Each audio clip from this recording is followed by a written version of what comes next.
Hi, Rich here, Head of Anterior Ideation and Anatomical Misinformation here at Onionheads. Today we're talking character faces and how we've been going about designing them.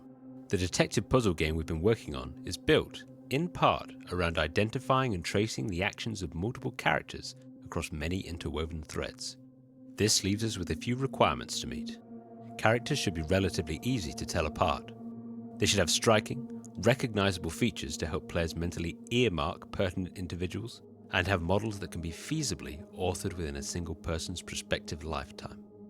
Let's talk tools.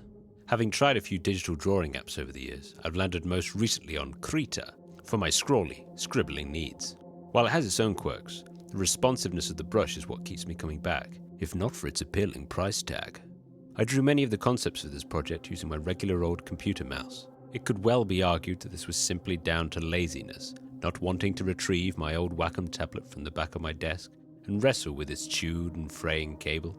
But I do think there is something to be said about being forced to focus purely on the larger, macro shapes without getting bogged down in the frivolities of nice brushstrokes, small details, or, good drawings.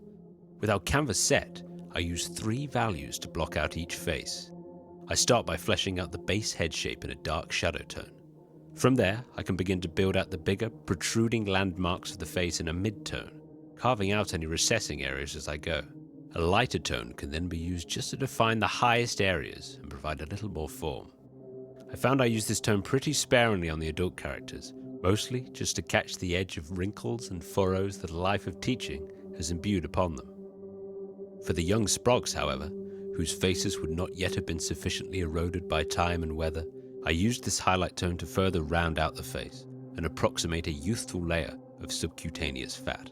I then continue pushing and pulling these bothersome grey blobs around until they look just right to my weary eyes. I'm less concerned here about these being an exact character reference, and more so of them serving as a rough guide of intention when it comes time to move to 3D. Something we aimed for from the beginning was the exaggeration of facial features to make a character more distinguishable. Early tests showed us that if you gave someone a striking feature, like a large pair of bushy eyebrows, players would immediately dub them something imaginative, like eyebrows. Recalling this character on later encounters would then come more naturally to them. Oh, I know him. That's eyebrows. There was, however, risk of this process becoming a bit of an arms race, or an ears race, if you will. I initially sketched out one particular character and gave him rather large, protruding ears. My teammate, Jimmy, saw this design and said, "His ears should be bigger." I obliged, and larger his ears became. We moved to 3D sculpting, and once again, Jimmy's feedback was clear. "Make his ears bigger." The ears grew ever larger, jutting out from the planes of his head. V-topology, UVs, and placeholder textures were laid down, and our character found his way into the engine for testing. But again, Jimmy's demands were heard echoing through the musty halls. "Can we make his ears slightly bigger?"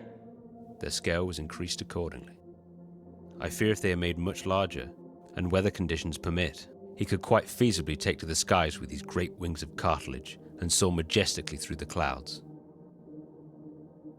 There is the unavoidable question here of navigating the uncanny valley. When we see depictions of humans that aren't quite correct, it can instill us with a deep evolutionary dread. Thankfully, I have neither the skill, the interest, nor the time to chase the white whale of simulated realism, and thankfully further still, since our game is intended to unsettle the viewer and build a creepy atmosphere, posting up somewhere on the gentle slopes of the uncanny valley could well have its benefits. This is part of the thinking behind omitting the character's eyes in the final design. There is just so much delicate visual nuance you have to accurately capture to sell that portion of the face, and there's also something fittingly off-putting about contending with the faded impression of eyes upon blank sockets, as if trying to recall a face from a distant memory.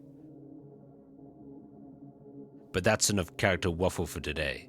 Join us next time for another peek behind the curtain at the development of our niche historical unsettling detective mystery video game for puzzle-minded sleuths and fans of adjectives alike.